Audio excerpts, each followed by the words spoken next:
The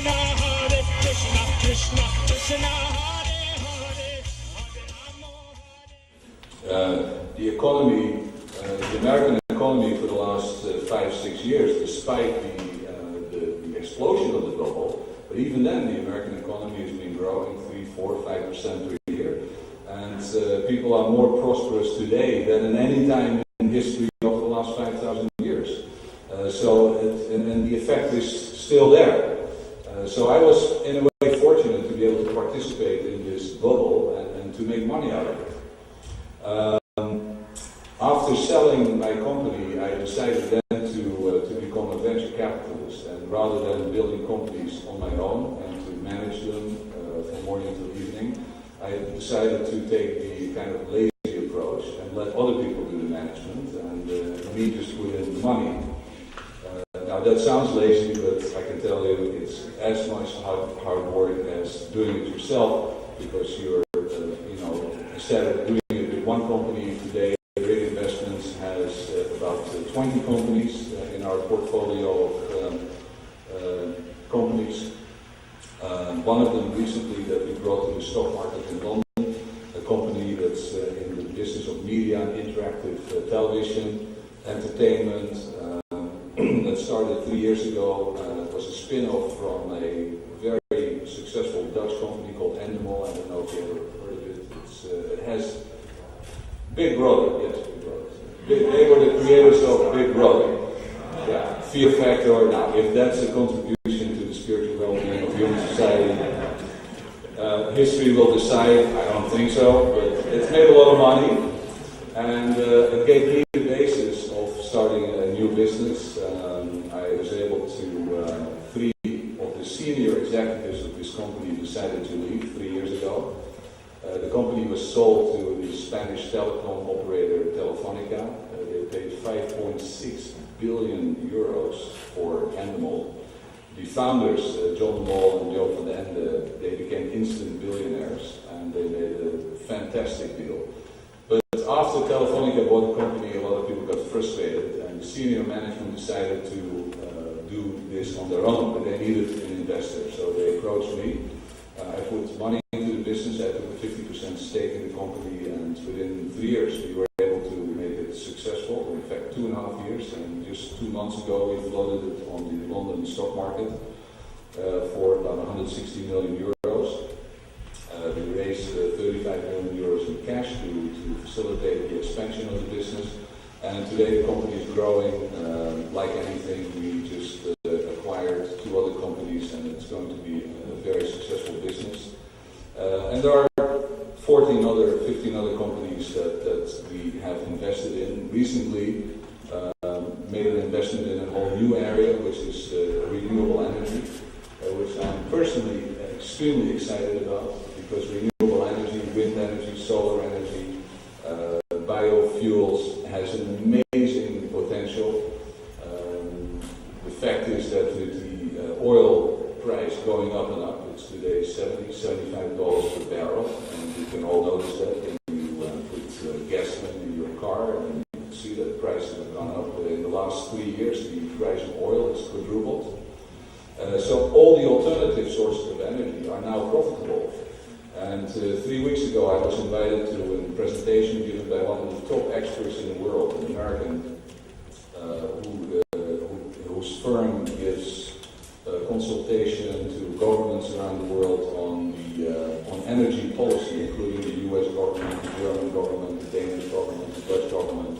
There were members of government there at that presentation, and he was saying that the venture capital industry in the United States is now bracing itself for doing a similar thing that happened in the second half of the 90s, which is to make massive tens of billions of dollars of investment in technology to improve renewable energy. And the reason they're doing that is because it's going to make money. And the United States most likely is going to be driving this revolution in energy. And this energy revolution also has a significant spiritual component. First of all, it's important for our level of prosperity. You know, many times you've heard that the Industrial Revolution, I'm pulling back a little bit to the ISKCON Today, a person living in 2006 is on average 50 times as productive as somebody who lived in 1650. 50 times. That means in one lifetime, one man, one woman can do 50 times more than a person living in the Middle Ages. You know, the dark Middle Ages, you know, the word dark already implies what it means. The Middle Ages were the period of darkness. The average age of people was 30 to 40. If you were 30 years old, you were an old man.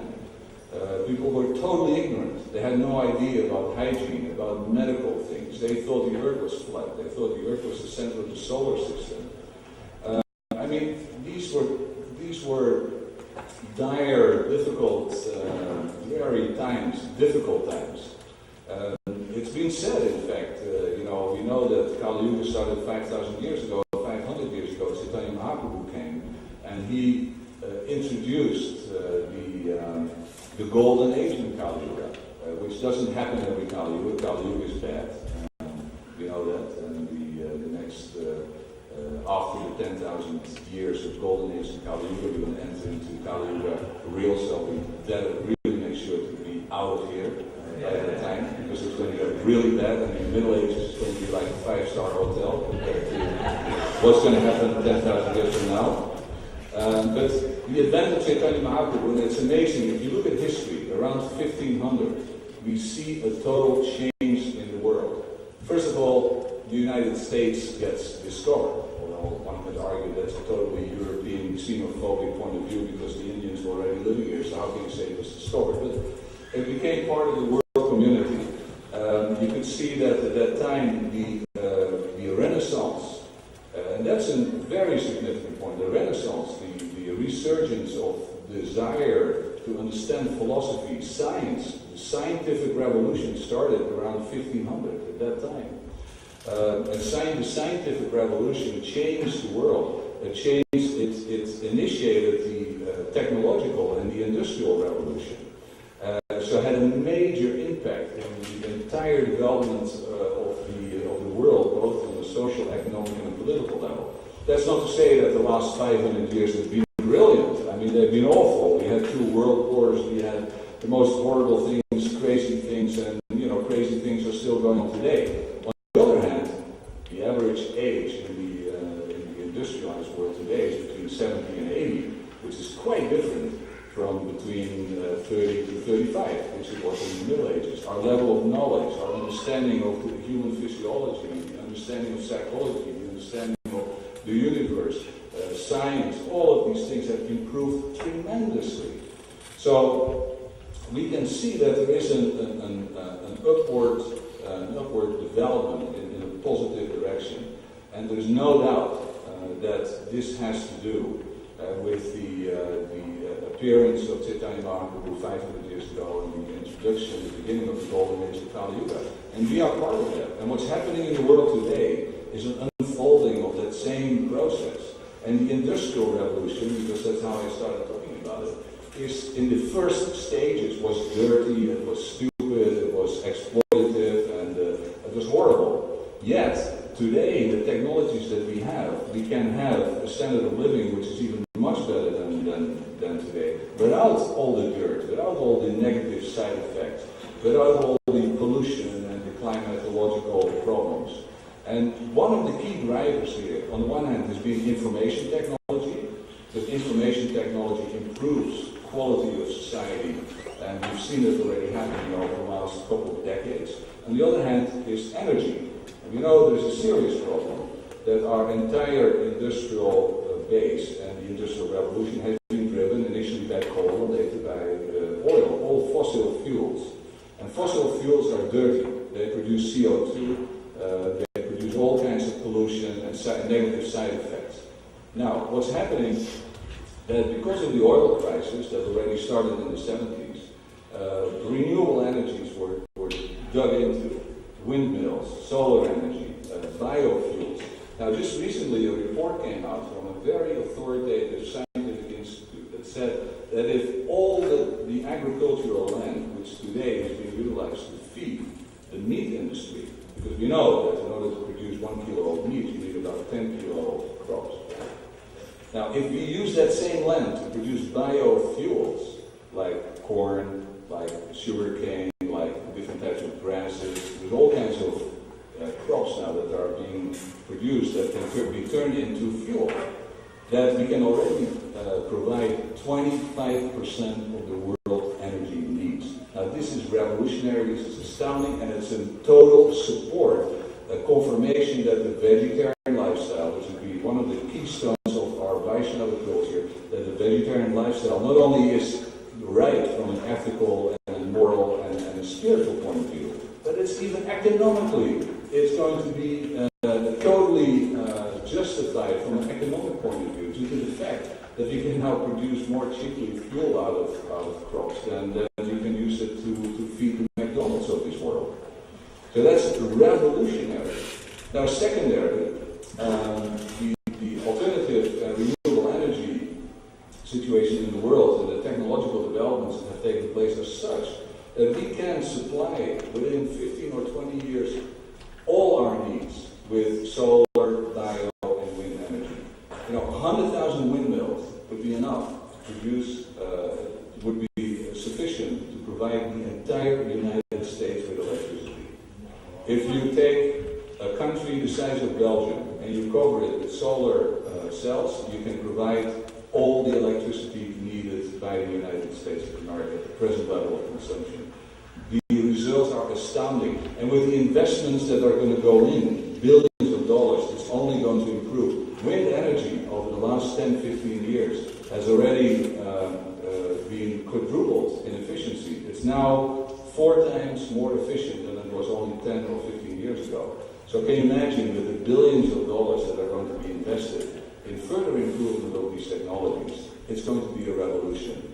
And I must say it's probably going to start here in the United States because of the industrial power, the financial power, and the technological capabilities that are here in this country.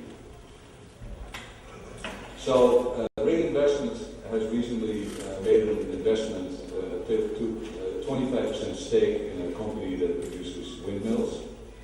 And these windmills, they are 1 megawatt windmills that can produce, one windmill can produce sufficient electricity to supply about 50 to 60 households.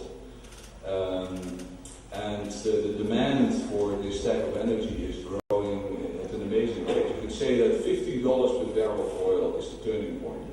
The moment that oil hits $50 or more, today it's $70 to $75 per barrel, all the forms of renewable energy are becoming profitable. Solar energy, wind energy, bioenergy, and there are many other less important ones that are also now becoming profitable.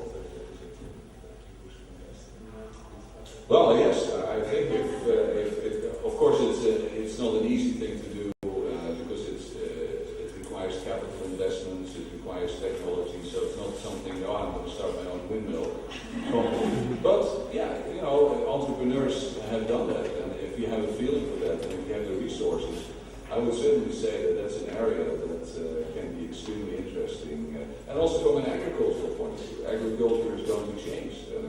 It's going to have an entirely different impact than what it has had today. I mean, as I mentioned before, it's going to affect the meat industry in a major way. So just to sum up, because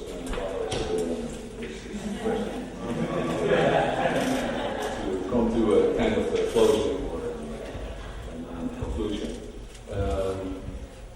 The key here is that 2 points really, that spirituality and economic development, and I just mentioned some areas of economic development are entirely compatible, they are entirely reinforcing one another, they are complementary, and secondly, if you want to be successful in those areas, that does require an enormous amount of commitment.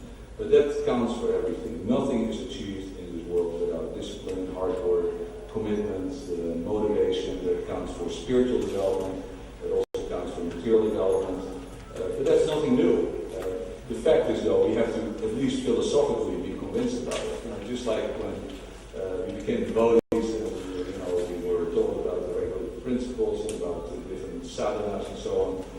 Not all of that was that pleasant, from the material point of view. Some of it was outright extremely difficult. On the other hand, if you're philosophically convinced about it, that's the right thing to do, it's a good thing to do, then you can maybe not 100% successfully do it, but maybe 60% or 70% or 80% or even 10%, it doesn't matter.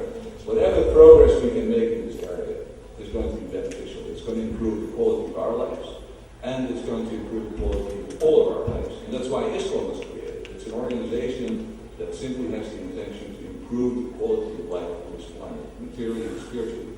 So I think if we can build on that understanding and work together in the future, and again, I'm really excited to see so many, ambitious and talented and also Vaishnavas here together. Even though some of you I know personally, many of you I do not know personally, and I hope that there will be an opportunity in the future to get to know one another more. But I think that if we can, and I think Bala and his friends and colleagues are working on that, to establish some kind of a system where we can improve our communication and see if we can find ways where we can actually cooperate and work together, both on an economic and entrepreneurial level, and an investment level, as well as on a spiritual level. And I think that has a great future and great possibilities. So I'd like to thank you very much. Hare Krishna.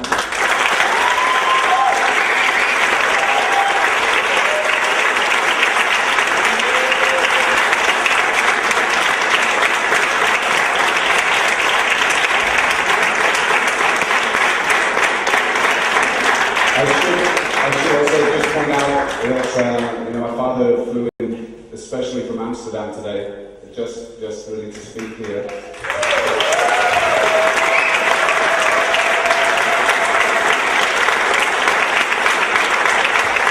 And we also donated $5,000 towards this event.